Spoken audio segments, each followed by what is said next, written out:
Hi, this is Handy TF. If your soundbar has been working, but lost sound abruptly, this video is showing how to fix it. First, on your soundbar remote control, make sure a correct input source is selected. This is showing my Yamaha soundbar remote control. If it does not bring the sound back, you want to reboot your TV. Here are the steps to reboot my Vizio TV. Press the menu button on the remote. Select the system. Then select Reboot TV.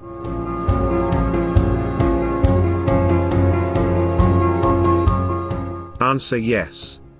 After the TV comes back on, the sound should be back. Please like and subscribe. Thank you for your time, Handy TF.